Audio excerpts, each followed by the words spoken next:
என் நண்பார்ந்த தமிழ் சமூக மக்களே அப்படின்னு சொல்றதுக்கும் என்னுடைய தமிழ்நாட்டு மக்கள் அனைவருக்கும் அப்படிங்கிறதுக்கும் டிஃபரன்ஸ் இருக்கா இல்லையா? டிஃபரன்ஸ் இருக்கு. அதாவது இதுதான் சீமான் அவர்களுடைய இறக்கத்துக்கும் விஜய் அவர்களுடைய ஏற்றத்துக்கும் ஒரு காரணமா இருக்கிறதுக்கான வாய்ப்புகள் அதிகம் இருக்கு. இப்போ இந்த பதிவுல பார்க்க போறது என்னன்னா, சீமான் ஏன் 8% இருந்து 3.9% குறைஞ்சாரு? விஜய் அவர்கள் கட்சி தொடங்கின 2 வருடங்களிலேயே 2-3 வருடங்களிலேயே ஏன் அவர் 108 தொகுதிகளை கைப்பற்றினார்? இதற்கு காரணம் என்ன? வாங்க இந்த வீடியோல பார்க்கலாம். நாம் தமிழர் கட்சி தலைவர் ஒருங்கிணைப்பாளர் சீமான் அவர்கள் இந்த தேர்தலில் 8% இருந்து 3.9% குறைஞ்சதுக்கான முக்கியமான காரணங்கள் என்னென்ன அப்படின்னு நம்ம பார்த்தோம்னா, அவருடைய ரொம்ப ஆக்ரோஷமான அறிவார்ந்த பேச்சுங்கிறது எல்லா இளைஞர்களையும் சுண்டி இழுக்கக்கூடிய விஷயம் தான். அதுல நானும் ஒருத்தனா பல வருடங்களுக்கு முன்னாடி இருந்தேன். ஆனா இப்போது இல்லை. ஏன்னா அவருடைய பேச்சு மட்டும் கேட்டவங்களுக்கு அதாவது ஒரு இடத்துல பெரிய மழையை பெய்யுது, அவர் பேசிட்டு இருக்காரு அப்படின்னா அந்த இடத்துல அவர் பேச்சை மட்டுமே கேட்டு மழையை பொருட்படுத்தாம நிக்கிற நபர்களும் உண்டு. அதற்கு காரணம் என்னன்னா, அவருடைய பேச்சு அந்த இடத்தையே ஆக்கிரமிச்சு அந்த மழை பேச தெரியாது. அது மாதிரியான பேச்சு சீமான் அவர்களுடைய இருக்கும். அறிவுத்திறனும் ரொம்ப மிகுதியாவே இருக்கும். அவருடைய கொள்கை கோட்பாடுகளும் ரொம்ப தரம் உயர்ந்ததா தான் இருக்கும். அதை விமர்சனம் பண்றது ஒண்ணு இல்லை. ஆனா என்ன மைனஸ் அப்படின்னு பார்த்தோம்னா, தமிழ்நாடு மக்கள்ங்கிறது எல்லா மக்களும் ஒன்றிணைந்திருப்பாங்க. தமிழ்நாட்டுல அவங்க ஆந்திராவை பிறந்ததா இருக்கும், ஆனா அவங்களுக்கு இங்க ஓட்டு இருக்கும். அவங்களுக்கு இல்ல வெளிநாட்டு உள்ளவங்களா இருப்பாங்க, ஆனா இங்க ஓட்டு இருக்கும். அவங்களுக்கு கேரளாவை சேர்ந்தவங்களா இருப்பாங்க, ஆனா தமிழ்நாட்டை ஓட்டு இருக்கும் அவங்களுக்கு. அது மாதிரி நிறைய பேர் தமிழ்நாட்டை வசிச்சுட்டு இருக்காங்க. இப்ப அவங்கெல்லாம் சீமான் அவர்கள் ஒதுக்கி தட்டுற மாதிரியான பேச்சு தான் இருப்பாரு. இப்ப சப்போஸ் ரஜினிகாந்த் எக்ஸாம்பிள் எடுத்துக்கோம். அவர் கர்நாடகா சேர்ந்தவர், ஆனா இங்க பெரிய சூப்பர் ஸ்டார் ஆகியிருக்காரு. அவரை ஒரு கட்டத்துல அரசியலுக்கு வர போறாரு அப்படிங்கும் பொழுது அவரை தெலுங்கர், கன்னடர், அதாவது கர்நாடகக்காரன் கன்னடர் அப்படின்னு சொல்லிட்டு ரொம்ப தரம் தாழ்ந்த பிரச்சனைகளை தரம் தாழ்ந்த வசை சொற்களால பேசிக்கிட்டு இருந்தார். இதுதான் இப்போ இது ஒரு கட்டத்துல அந்த மாதிரி பேசிடுவாரு. ஆனா ஒரு சூழ்நிலை அவருக்கு அரசியல் இல்லைங்கும் பொழுது அவர் புகழ்ந்து பேசுவார். இது அவர் எந்த தலைவர்கள் மட்டும் இல்ல, நிறைய தலைவர்களை அது மாதிரி பேசியிருக்காரு. அப்படி இருக்கும் பொழுது சீமான் அவர்களுடைய நிலைப்பாடுல நிலையானது இல்லை அப்படிங்கிற மாதிரியான எண்ணத்தை காமனா பாக்குற ஒரு மனிதனுக்கு அதை கொடுக்கும். ஆனா சீமான உயிரா நினைக்கிறவங்களுக்கு அது அப்படி தெரியாது. ஏன்னா அப்படி அவங்க என்ன கண்ணோட்டத்திலே போக மாட்டாங்க. நான் ஒரு ஜஸ்டிஷன் கொடுக்கும்னு நினைக்கிறேன். சீமான் அவர்களை விரும்புறவங்க, சீமான் அவர்களுடைய வழிகாட்டுதலே போறவங்க, சீமான் அவர்களை நேசிக்கிறவங்க, சீமான் என்ன பேசுறாரோ அது எல்லாமே சரியா இருக்கிறதுக்கான வாய்ப்புகள் இருக்கு. ஆனா கொஞ்சம் விஷயங்களை சீமான் எவர்களை பற்றி பேசுறாங்களோ, சீமானை பற்றி பேசுறவங்களையும் அவங்க கவனிக்க ஆரம்பிக்கணும். அப்பதான் சில விஷயங்கள் புரிய ஆரம்பிக்கும். இல்லைன்னா நம்ம ஒன்வேல போற மாதிரிதான். நம்ம கேட்டுட்டு இருக்கலாம், நல்லா இருக்கும், சூப்பரா இருக்கும், அவர் பேச்சை ஈர்த்து நம்ம அவருக்கு தான் இதுவரை ஓட்டு போட்டுட்டே இருப்போம். அது மாதிரியான மக்கள் தான் இந்த 3.9% மக்கள் அவருக்கு ஓட்டு போட்டிருக்காங்க இந்த தேர்தலையுமே. இன்னொரு விஷயம் என்னன்னா, சாட்டை துரைமுருகன் அவரு களமிறங்கினார் இந்த 2026 தேர்தலில். எனக்கு திமுக ஆட்சி வந்தாலுமே வரட்டும், ஆனா தாவைக்கு வரக்கூடாதுங்கிற ஒரு இடத்தை நோக்கி நகர்ந்தார். அப்பவே நாம் தமிழர் கட்சியோட அழிவுக்கான ஆரம்பம் அங்க ஸ்டார்ட் ஆயிடுச்சு. ஏன்னா ஒரு விஷயத்தை எப்படி இவ்வளவு முரணா எல்லாமே பண்ண முடியும் அப்படின்னு பார்க்கும் பொழுது நாம் தமிழர் கட்சியால தான் முடியும் அப்படிங்கிற மாதிரியான விஷயங்கள் இருந்துச்சு.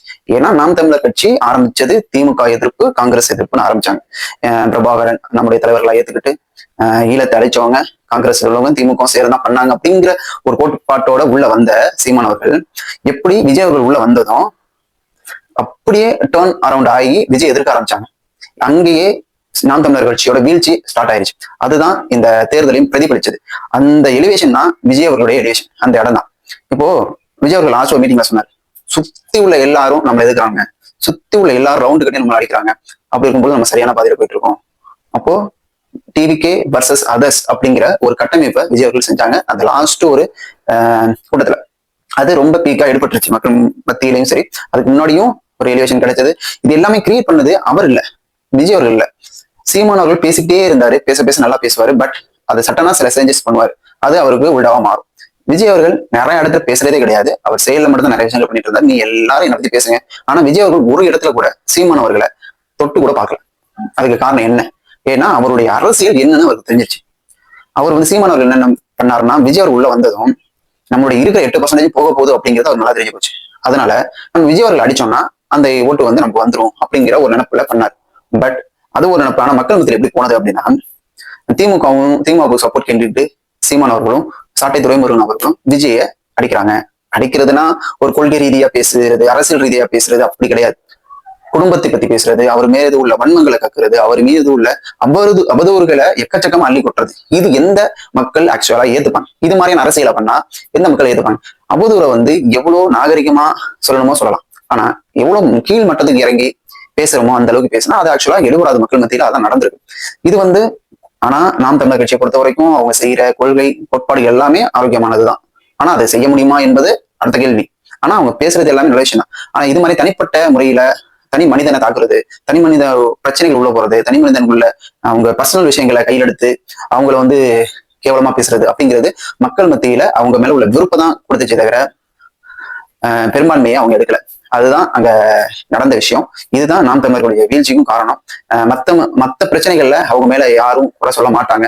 இதுதான் சீமான் அவர்கள் வந்து ஒரு நிலையான நிலைப்பாடு எடுத்ததே இல்லை அப்படிங்கிற குற்றச்சாட்டு மக்கள் மத்தியில பெரும்பாலான மக்கள் அதை வைப்பாங்க. ஏன்னா ஒரு ஸ்டாண்ட் எடுத்தாருன்னா அந்த ஸ்டாண்டை ஒரு 2 நாள் கழிச்சு மாத்துவார், 3 நாள் கழிச்சு மாத்துவார். அதான் அவருக்கு ஏதாச்சும் ஜஸ்டிஃபை பண்ணலாம். சாட்டை துறை முருகன் அப்படிதான். அது வந்து ஒரு பச்சவந்தி மாதிரி.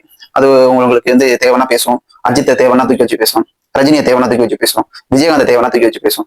சீமான் அவர்களை ஒரு விதத்துல நம்ம ஏத்துக்கலாம். ஆனா சாட்டை துறை முருகனை ஆக்சுவலா ஏத்துக்கவே முடியாது. தேவைன்னா ஏற்றி வச்சு பேசுவோம், தேவையில்லைன்னா எவ்வளவு கால போட்டு விதிக்க முடியுமோ அந்த அளவுக்கு மிதிப்பார். அதாவது என்னன்னா திமுக வந்து பங்காளி கட்சி. திமுக பங்காளி கட்சி நாங்க போனோம் அடிச்சுமோ சேர்ந்தோம் அப்படிங்கிற மாதிரி பேச்சு என்ன?